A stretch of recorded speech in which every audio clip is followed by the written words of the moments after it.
This channel does not promote any violent, harmful, or illegal activities. All content provided by this channel is meant for an educational purpose only.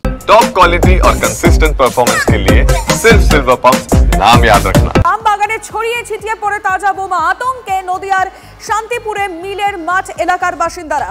আজ সকালে বাগানে আম পাড়ছিলেন কয়েকজন কর্মী, আর তারাই দেখতে পান বোমাগুলি ছড়িয়ে রয়েছে। ঘটনাস্থলে তারা অবশ্যই পুলিশকে খবর দেয়, পুলিশ পৌঁছয়, বোমাগুলি উদ্ধারও করে। কিন্তু কোথা থেকে এত বোমা এলো, কে বা কারা এই সমস্ত বোমা এখানে রেখে গেছে, সেটাই পুলিশ এখন তদন্ত করে দেখছে। মহাদেবের সঙ্গে কথা বলবো। মহাদেব, পুলিশের তরফ থেকে তদন্ত করে এখন অবধি কোনো নতুন আপডেট এসছে?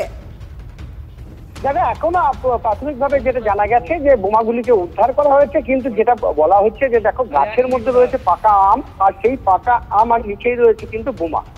যখন আম পাড়তে গাছে ওঠে তখনই দেখতে পাই যে নিচে বোমা পড়ে রয়েছে, এবং এই বোমাকে কেন্দ্র করে রীতিমতো আতঙ্ক তৈরি হয় নদিয়ার শান্তিপুর থানার মেলের মাঠ এলাকায়। এই বাগানের মধ্যে একাধিক বোমা উদ্ধার করে গিয়ে পুলিশ, শান্তিপুর থানা পুলিশ ঘটনাস্থলে যায় খবর পেয়ে। কিন্তু বোমাগুলো কেন, কারা, কি উদ্দেশ্যে রেখেছে, বা এই সামনে রয়েছে যে উপনির্বাচন কালীগঞ্জের, তার উদ্দেশ্যে এই বোমাগুলো এখানে মজুত করা হচ্ছিল, পুলিশ তদন্ত শুরু করেছে। মহাদেব, তুমি নজর রাখো সেদিকে।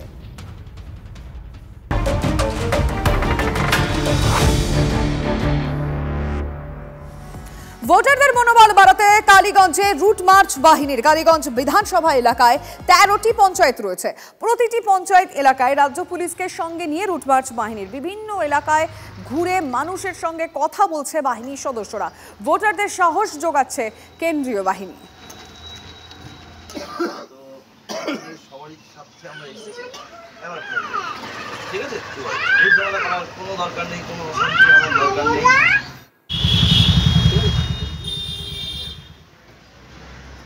ছবিটা দেখাচ্ছি আমরা TV9 বাংলা এক্সক্লুসিভ। ভোটারদের মনোবল বাড়াতে কালীগঞ্জে রুট মার্চ বাহিনীর। কালীগঞ্জ বিধানসভা এলাকায় 13টি পঞ্চায়েত রয়েছে। প্রতিটি পঞ্চায়েত এলাকায় রাজ্য পুলিশকে সঙ্গে নিয়ে রুট মার্চ বাহিনীর। কথা বলবো মহাদেবের সঙ্গে। মহাদেব, ছবিটা আমরা দেখতে পাচ্ছি, স্থানীয়রা কি আশ্বস্ত হচ্ছেন? একদমই, দেখো সকাল থেকেই কিন্তু বলা যায় যে ঈদের পরেই কেন্দ্র বাহিনী এবং রাজ্য পুলিশের আধিকারিকরা তারা কিন্তু যথারীতি উপনির্বাচন রয়েছে কালীগঞ্জে, সেই উপনির্বাচনে বিভিন্ন এলাকায় তারা যেমন টহলদারি করছে, কখনো জলপথে টহলদারি করছে, কখনো বা রাস্তায় টহলদারি করছে, এবং তারই পাশাপাশি তারা কিন্তু মানুষের সাথেও কথা বলছেন, যে মানুষকে আশ্বস্ত করার চেষ্টা করছেন যাতে যে নির্বাচন রয়েছে সেই নির্বাচনের আগে কেউ তাদেরকে হুমকি বা ভয় দেখাচ্ছে কিনা, তারা যাতে নির্বাচন কেন্দ্রে গিয়ে তাদের নিজের ভোটটা দিতে পারে নির্ভয়ে, সেই আশ্বস্ত করতেই কিন্তু কেন্দ্র বাহিনীর রুটমার্চ শুরু হয়েছে।